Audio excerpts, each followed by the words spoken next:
Say sadhu, sadhu, sadhu.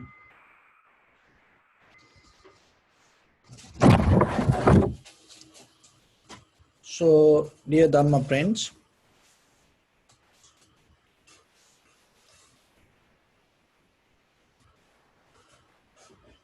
when it comes to the meditation, as we know, we practice two kind of mental cultures, samatha and vipassana. So, in samatha, there are two kind of ways. That one meditation is nowadays is kind of like a worldly oriented samatha meditation. It's goal desires samatha meditation. So that it's the main purpose sometimes find the peace, calmness, tranquility state, get out of the stress, anxiety, depression. So it kind of like a 50% you are involving with the calmness, tranquility state, and still that 50%, that calmness you investing to be wild in the worldly nature. So that is a kind of a worldly oriented, this meditation is becoming very familiar in the world. So 50% you becoming calm and comfortable and focusing to desires, and at the same time that calmness you investing to be wild with the worldly nature, to be happy, enjoy the world. So it's kind of like sometimes people want to become rich and gain money, and thinking like that, they want to practice meditation. So, and the calmness is, when it comes to deeply vipassana, that just the calmness is not that much important word, because that ignorance calmness is dangerous than the wise busy mind. Ignorance calmness is so dangerous than the wise busy mind. So then when people look for calmness, so when you look for calmness, and sometimes that calmness itself can make you disturbed. See, some people, they work during the day and they come and they become more calm and relaxed and comfortable maybe few hours. And people used to have an ordinary lifestyle in day to day, and then with few minutes evening, few hours, they find their own way to become calm. But if somebody, even their own husband, wife, children, or whoever, friends or something, disturb to them, they get mad. So having calmness doesn't mean it is a good sign for you to be happy. So this worldly, this samatha, or the goal oriented, this desire oriented meditation, it's nothing wrong.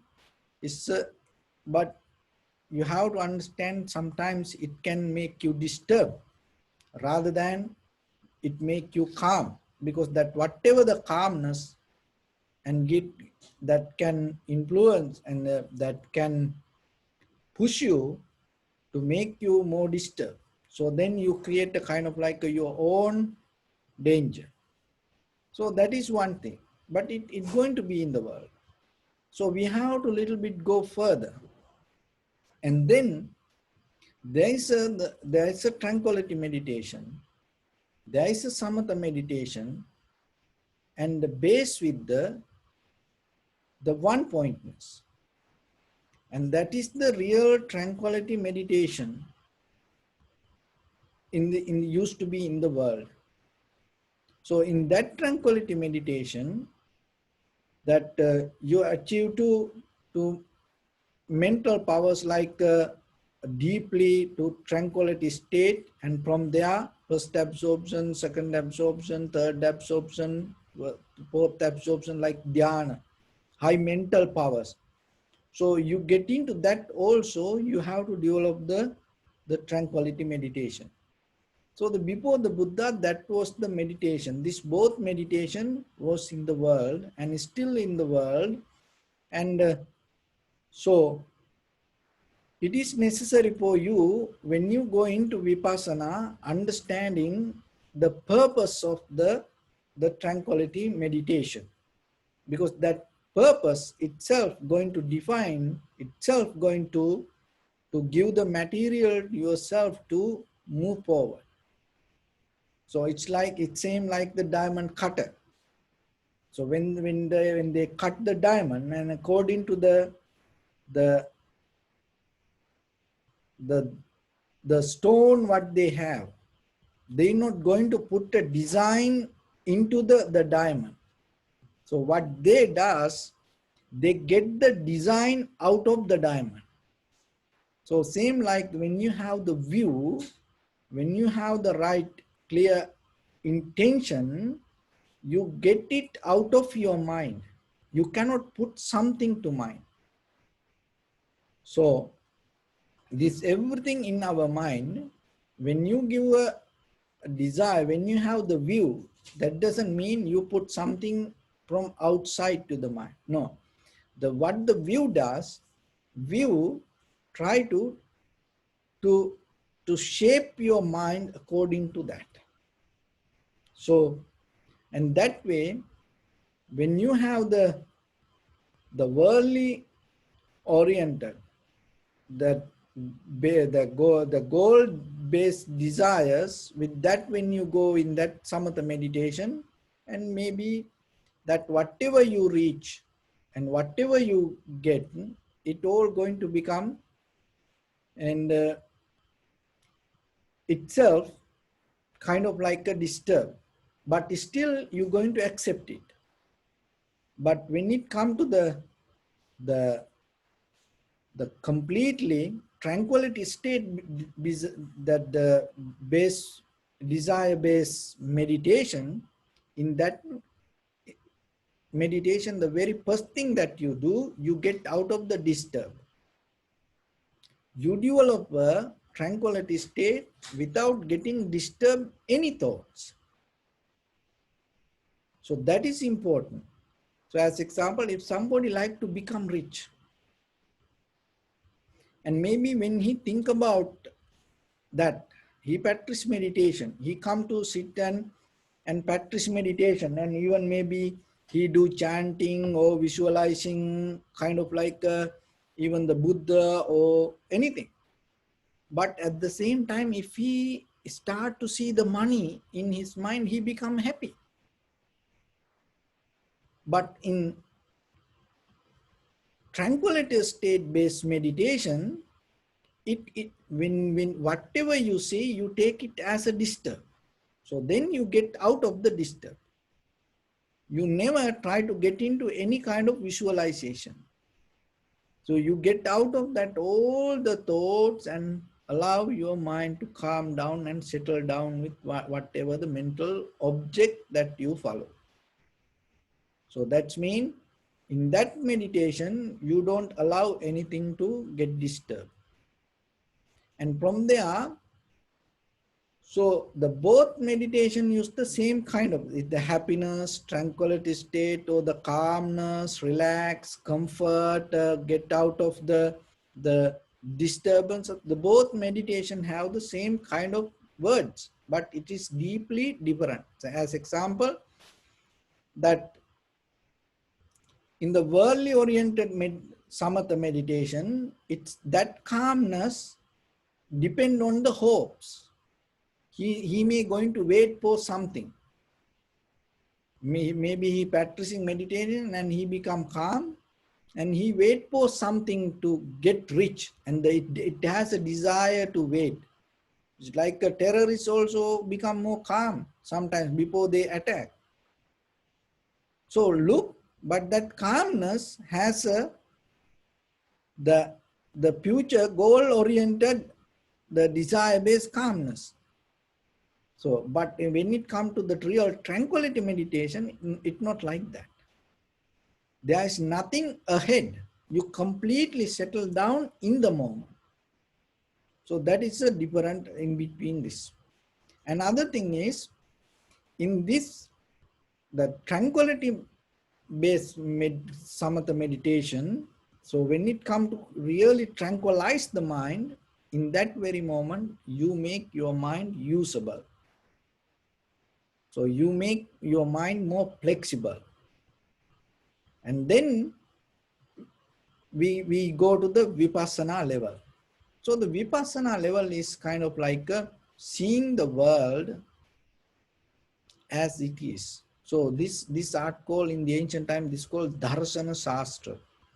Darsana Shastra means, remember, there is something that no one can teach you.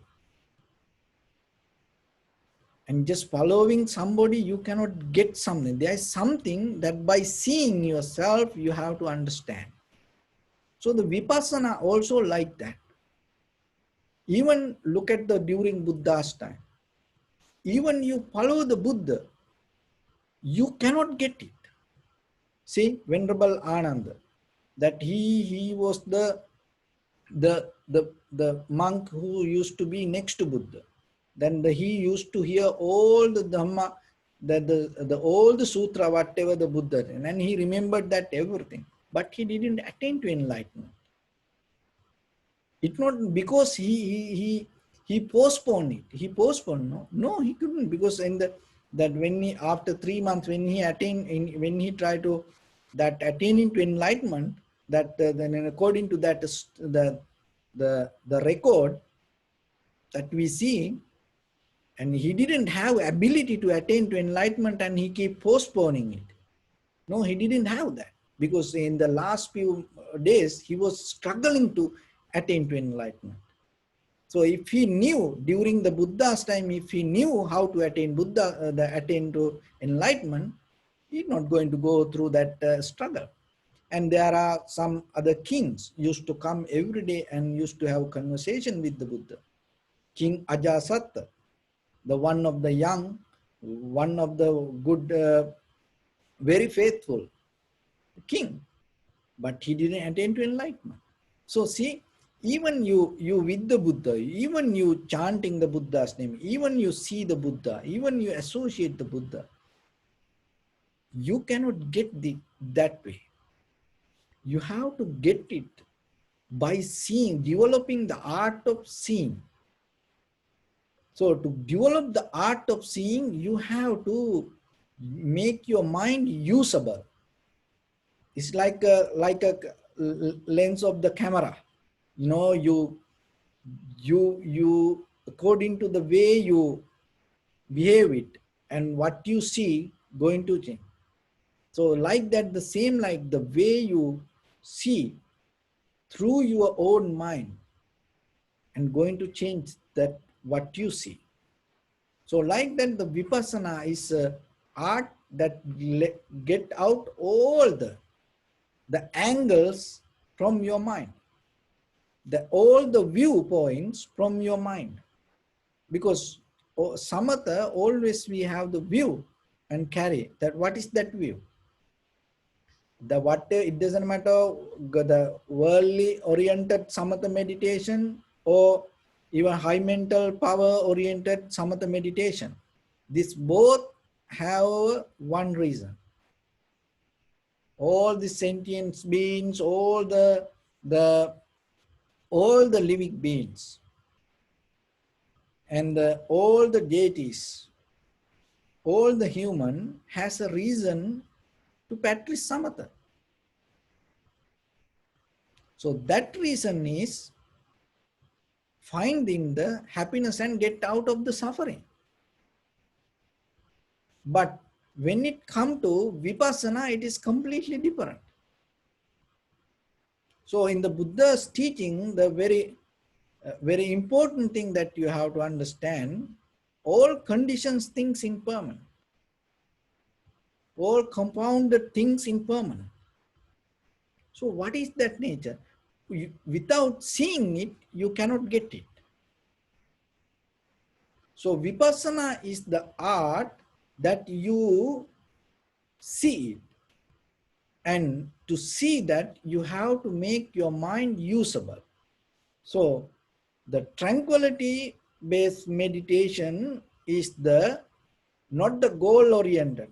The really tranquilizing mind is the way that you make it usable, make it flexible to use it to see without any kind of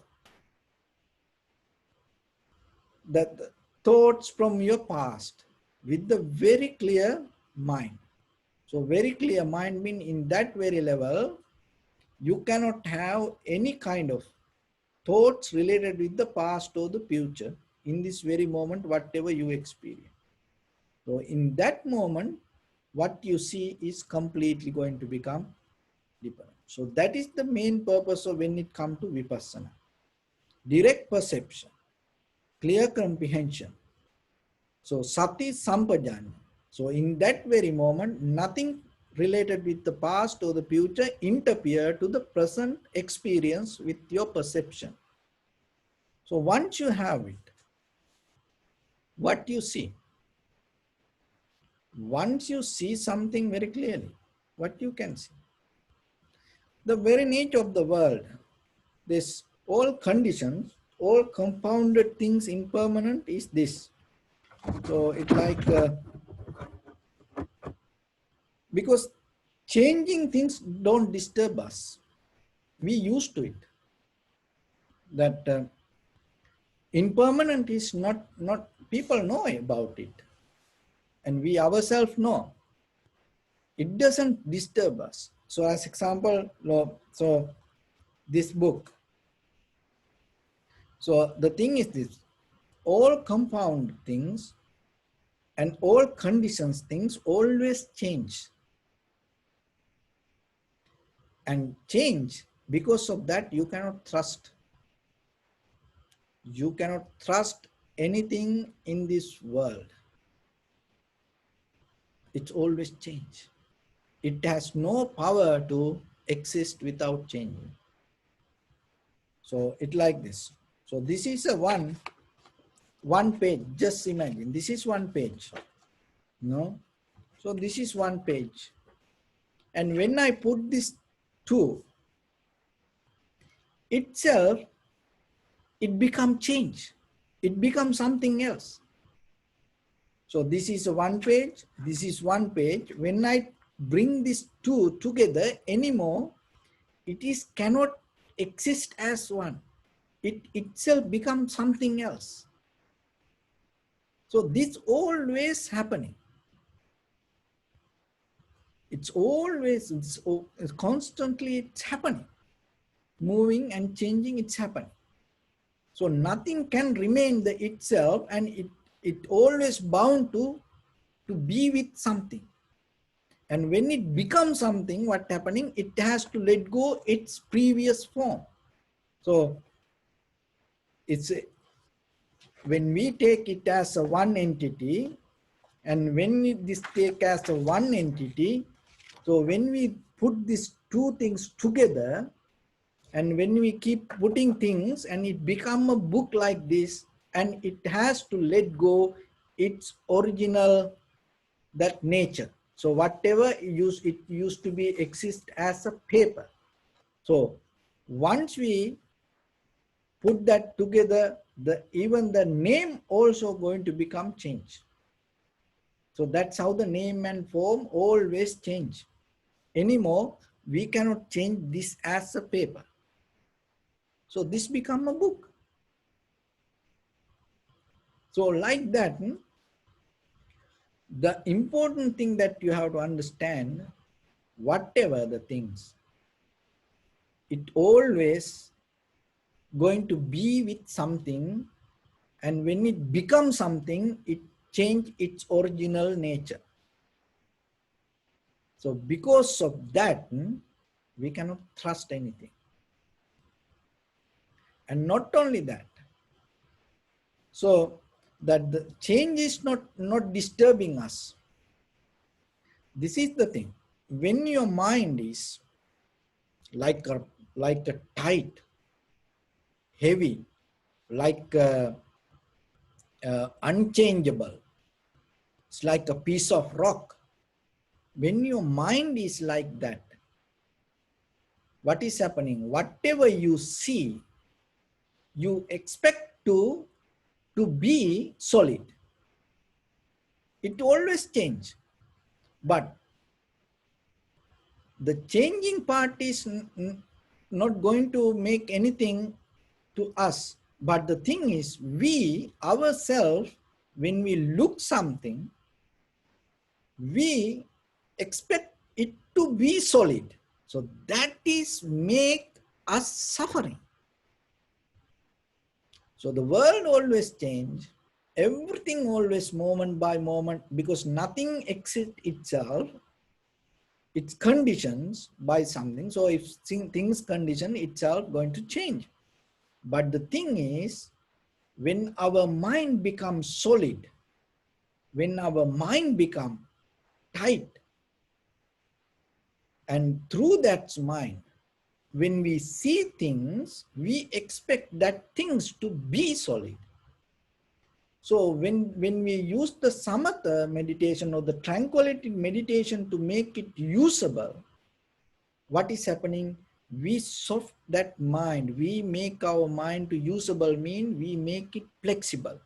So then when you come to the real tranquility state, rather than going with the goal-oriented meditation, when it come to really that the calmness, in that calmness, your mind become more undisturbed.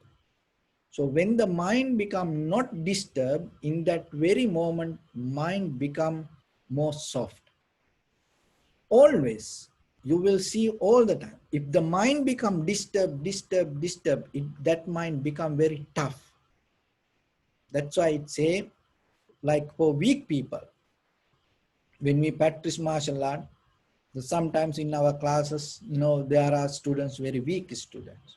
So whoever want to fight sometimes, and they pick these weak guys and always try to, but sometimes, our teachers mostly say, don't fight with weak people. And there are two risks. Maybe you hit that guy and you damage it. Another thing is, sometimes that guy going to become very strong, like Bruce Lee. So the Bruce Lee was very weak person in the beginning. So he was so afraid. So, and because of that fear, he studied so hard and he became so strong. So the same thing happening to our mind. So if your mind become, so when the mind become disturbed, knowingly or unknowingly what is happening, you become so tough. So that's why it can happen even in the mother's womb. When the child in the mother's womb, if the child get disturbed, that child become very tough, arrogant person. So even in the childhood time, if the children not get the real the right compassion, the love from the parents, from their environment, so from their brothers, so their life becomes sometimes very tough. When we used to work with the prison, and sometimes when we talk to their history, and they always got disturbed. So that is the very nature of the mind. So the tranquility state then, when really that tranquilized purpose tranquility meditation, when your mind calm down, it develop the nature not to get disturbed. When you are not to get disturbed, and when you get into that kind of usable level, in that very moment, mind become more flexible. So somehow rather than allowing it to happen itself, so meditation means intensely we do it. So Once the mind become usable, it become more flexible. And with that flexibility, when you observe things, you're going to see how things change. And then moment by moment, you accept it, what you see. So that acceptance itself, what happening, change the attitude of your mind. So then the mind become, when you see more changeable things, mind become more changeable. So that is the nature. When you see more tough, rough things, what happening? The mind get into that nature. So then the world is always changing, but our thing is when we have the very tough, heavy mind, we always expect that things to not to change. That itself create the suffering. So in the vipassana level, what is happening?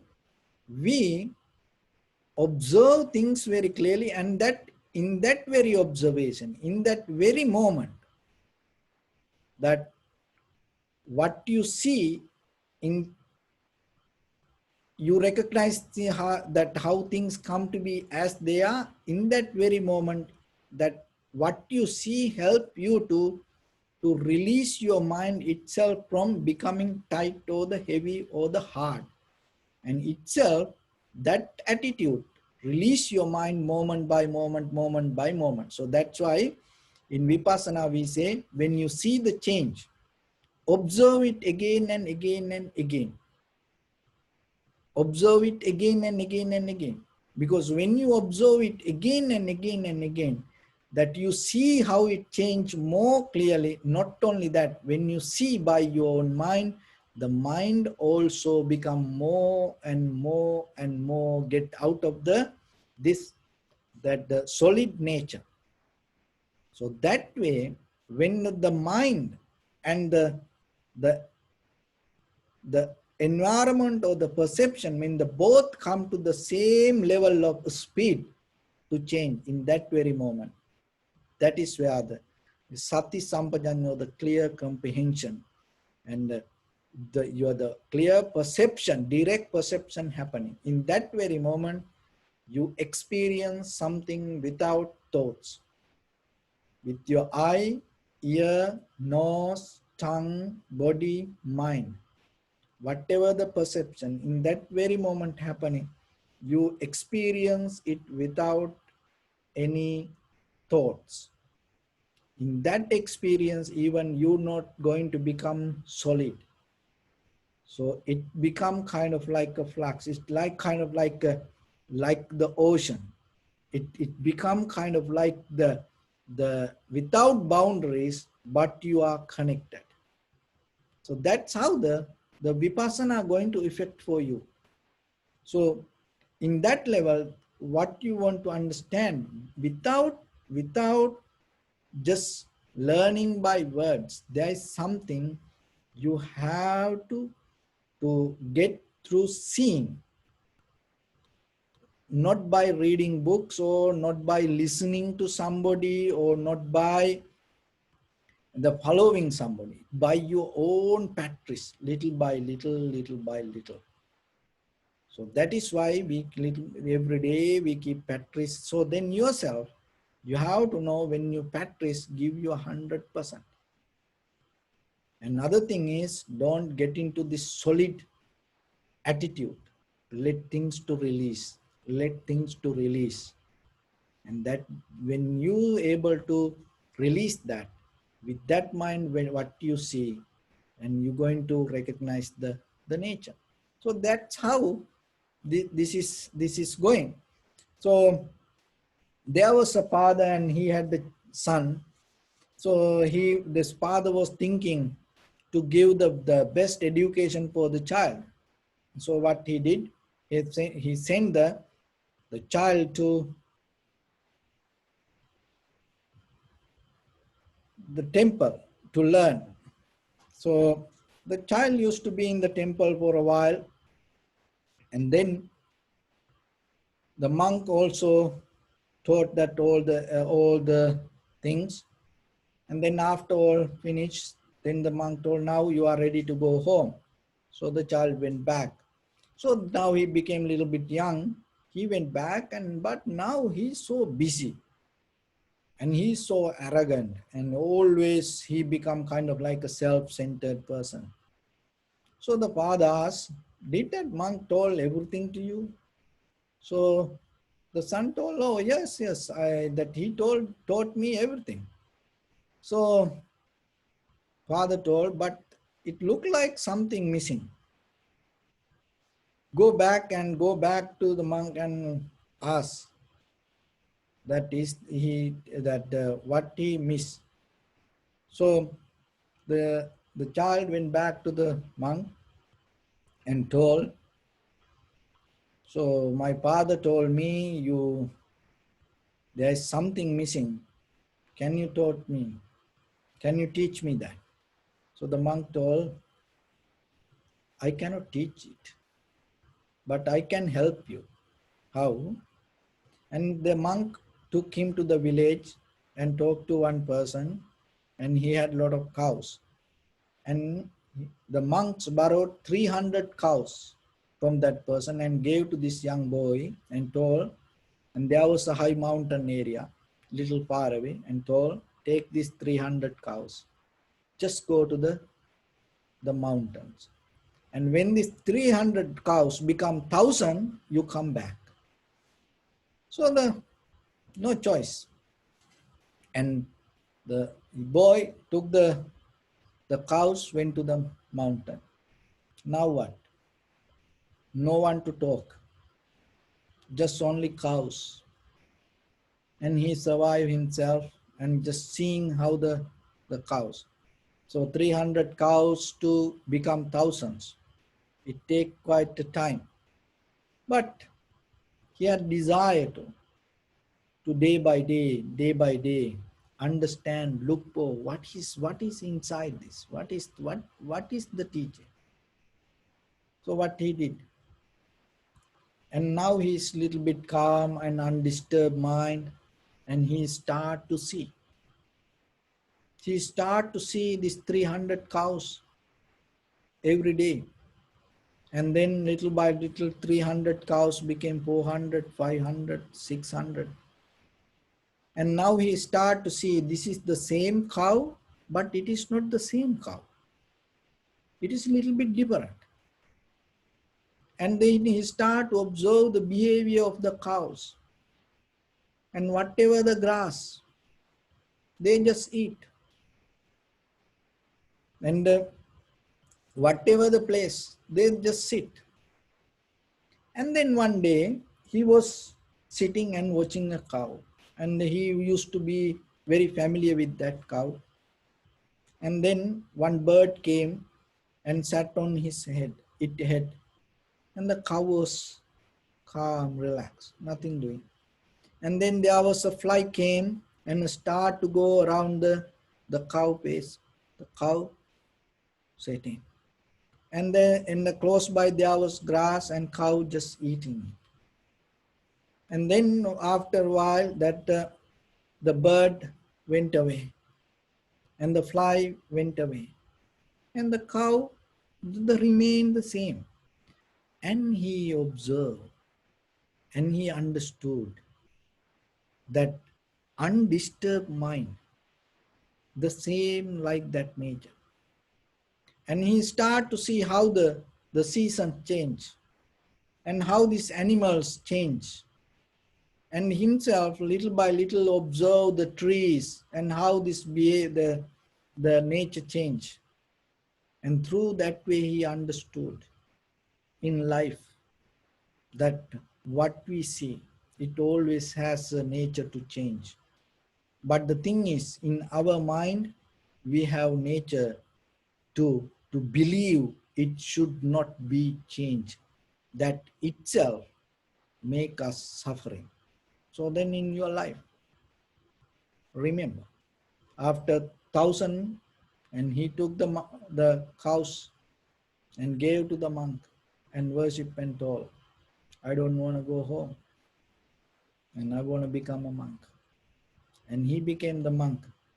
And then the next day he visited the father. And then the father told that the few years back when you come from the temple, and I knew the behavior, the way you behave, you didn't learn. So we are in kind of like a dream. When the day we wake up, and not only ourselves, others can see that we are wake up. So same like yourself, the best thing that you can do, get out of your dream and wake up yourself, and then other also will see you are wake up. And the most dangerous thing is when we are in the dream, and sometimes we enjoy that dream, but behind us there are a lot of people may suffer because of our dream. So don't allow it to happen. That is why this part, this teaching is more beautiful.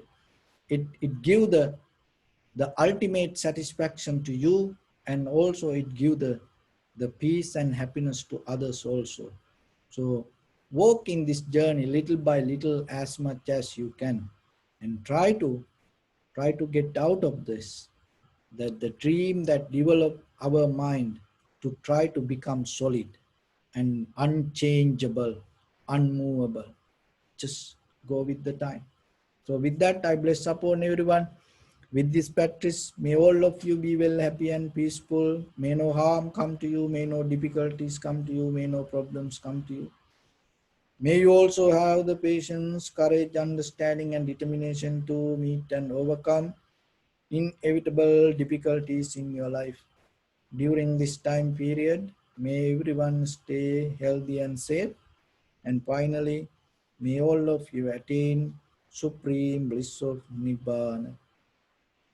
Sabbityo vajjantu sabbarogo vinasatu mate bhavatantarayo sukhi digayuko bhava. Ittavata ca ammehi sampadam punya sampadam sabbe devanumodantu sabba sampatti siddhya. Sabbe bhuta anumodantu sabba sampatti siddhya. Sabbe satta anumodantu sabba sampatti siddhya. Idamme punya kammang asavakkaya valang hotu. Sabba dukkha pamuncatu. Okay, bless you.